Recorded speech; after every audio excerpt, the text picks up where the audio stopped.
What was the worst player you ever encounter in your D&D or other role-playing group? Part 1.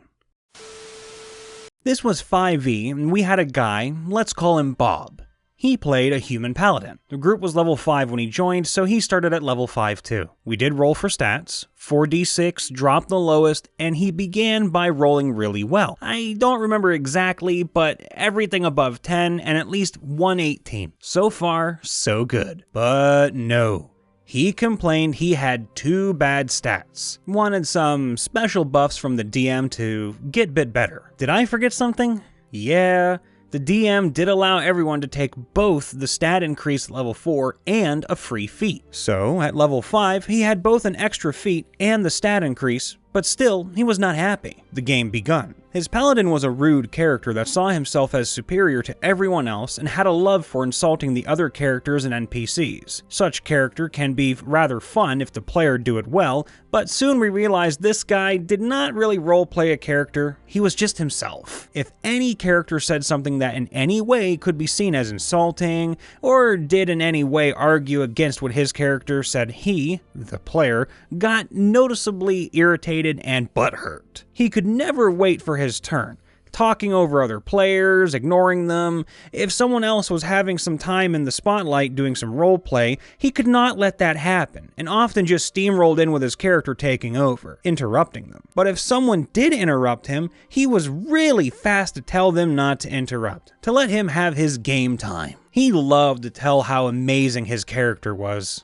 One thing I remember was when we had this passed out NPC that we were trying to save and get out from a house. Some other players talked about if we could wake her or if we should carry her. At this point, Bob's character had not been in the spotlight for at least a few moments, and we could all tell Bob was getting more and more annoyed. So, before they were done, he burst in with this line. "I'd pick her up and carry her out. No need to roll strength check. My paladin has a strength of 20. He is ripped!" But he did not play with us for long, because he was really upset after 2 sessions, said the DM was crappy and unfair, and did favor the other players. He complained that he never got any time to play, read too little time in the spotlight, that the other characters did argue against him, and yeah, also that his characters had so bad stats. So Bob left us after 2 sessions. I can't say I miss him that much, but he was so over the top, it was kind of amusing. In so many ways, he was the definition of that guy.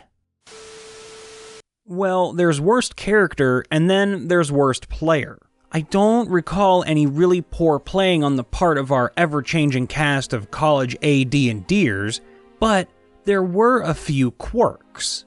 One guy always played a cleric, which, on the surface, is good, because a cleric in 1st edition D&D was a pretty bland but unfortunately necessary character, and nobody else really wanted to play one. But Bubbles, as we called him, mostly but not totally due to his fanatical devotion to keeping a 75-gallon aquarium in his dorm room, was quite simply the worst cleric ever. He wouldn't fight, as he was a healer and couldn't be risked. But he also wouldn't heal anyone because, as he stated, that takes away a healing spell I might need myself. So basically, he hid in a corner when the swords came out.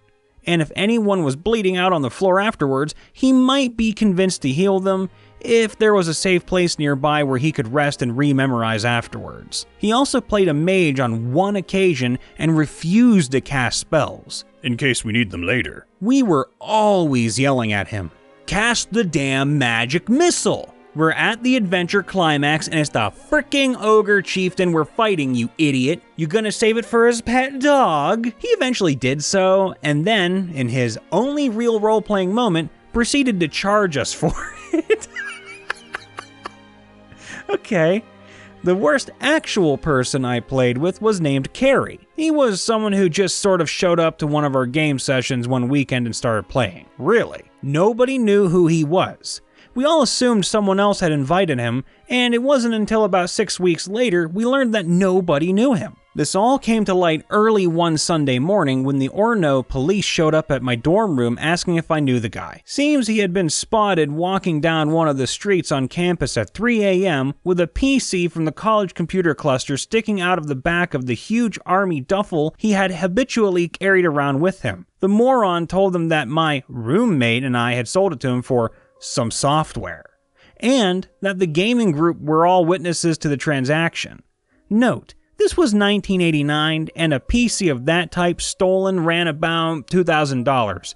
That's a hell of a lot of software. Fortunately, the police were not convinced by his tale, and security camera footage vindicated us. Thereafter, he was known as Cash and Carry. It's fucking gold, I love it! Although we never saw him again. Godspeed, Carrie, Godspeed. Worst player. Damn, this is a tough one. A player can be bad in so many different ways. And I don't mean to sound proud or obnoxious, but honestly, what do you think makes a player bad? So, let's tackle stereotypes. I had a player once whose name no one remembers. That should already tell you a lot. We just remember him, if at all, as Orange Shirt Guy, because he always wore the same orange shirt. He was the kind of player that sat at the table and did nothing, like, at all. He just sat there and said nothing, did nothing, no matter how much effort you did into getting him to act, react, or interact. I had another player once who was your classic, "No, you cannot do that," rules lawyer, dialed up to 11. So much he policed not only raw, but also rye when players did something he just found implausible. Many anecdotes to go over them all, but my favorite was when he once got into an argument with another player about his dexterity. We were playing Exalted 1E, and a guy at the table wanted to play the greatest swordsman who ever lived. So he took 5 dex, and then 2 in a merit to grant himself an extra point in dex, for a total of 6. This guy just wasn't having it. It was simply impossible for a character to have dex 6. This almost crashed a campaign before it even began. Once had a guy with no concept of boundaries between game and real life who would call me up at 2 a.m. to ask me questions on the campaign and nag me about giving him buffs and special powers above the other players all the time. But my number one worst player would be a schoolmate that would just not allow his character to not be the most powerful. Failure was unknown to him. He had come from a DM that would pretty much cater to his every whim, so he was used to always being covered in wishes and magical items, having characters at all 18 in stats, and rolls being fudged in his favor.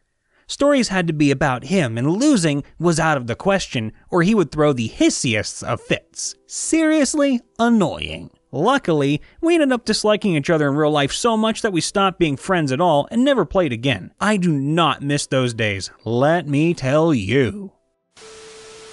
There have been several. Hell, I've been the worst for some, but today, I nominate Juicer Frank from when I played Rift's RPG. Frank was an okay guy, but man was his ego and whatnot tied up with being the most powerful badass motherfucker in the game, which if you played Rifts, you know is difficult. Frank decided that juicers were the way to go. He decided many things and did many things. Here are some highlights. His juicer had auto dodge.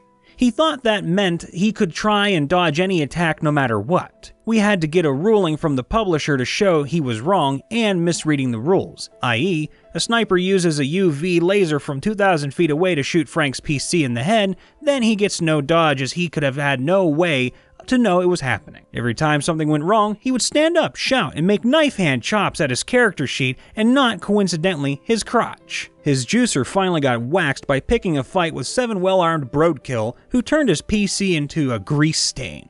He blamed us, he blamed the GM, he blamed the game, he didn't blame himself. There was much shouting. After the death of Ultimate Badass Supremo Juicer Number 1, he came back with a Mega Juicer that he thought would fix it all. This, of course, was Juicer Number 1's brother. When his new PC asked for said brother and I, a human headhunter, aka a squishy, over the loudspeaker, and from 50 yards away, said, I knew him, Frank, had said PC run at me full speed. when I said to stop or else, he didn't listen. So I fired a warning shot at his feet. He leaped the last 50 feet and landed on our APC and threatened my PC with violence for doing what I did. I told him to get off or I'd blow his nuts off. He retorted he would be able to regrow them within 30 minutes. I said, "Fine, then you'll be dickless for half an hour. Now get off." He genuinely didn't get why my PC would not be crapping his pants at the threat from Ultimate Badass Supremo Juicer number 2, now with Mega. Edit. My friend Joe, who was there, reminded me of this tidbit. He never did read the rules on any of the psychic abilities or selectively read them so that all the negative aspects of them didn't apply. So much so that later on we realized he was using psychic powers that the Mega Juicer class removes due to the siphoning of the power back into the person as the power source for the Juicer's superhuman abilities. Shortly after, we as a group got Juicer number 2 killed and Frank left the group. Well, there was the guy who had his character murder prostitutes and then walk into a brothel joking about it, and then got personally offended when he had to deal with the consequences. The brothel guards killed him and dumped his body in the river. Like his status as a PC should make him immune to that sort of thing. However, he, at least, was the reason for many of my funniest gaming stories, and the reason I can claim to have seen the gazebo effect in action on gamer purity tests. Less funny was the guy who literally pulled a knife during a game and threatened people. Although, in that case I knew him, but wasn't there for the incident. Then there was an entire group who were only D&D because Fatal hadn't been published yet. And so there wasn't yet a game specifically aimed at people who wanted to describe and play out their sickest sexual fantasies in a fantasy Europe where the only non-white people were either not human at all or wearing cursed armor that turned them into racist stereotypes. They, at least, never pulled knives on each other, that I know of. I left after one session. Honestly, most of the people I have played with are the best, but game long enough and you'll come across people you hope to never see again and hope no one ever associates with the hobby. I have several examples, but only one was really intolerable. One who still plays with us has a tendency to try to run everybody's character, or at least give them advice in situations where his character couldn't possibly have a conversation with the other character.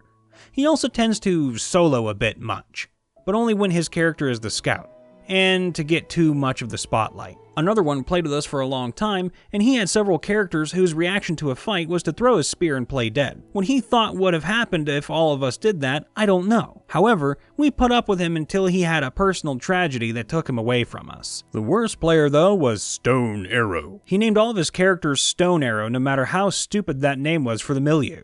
He tried to claim that each was the son or brother of his previous character, and pouted when he didn't get all of his stuff. Worst of all was that every character had the same lack of personality.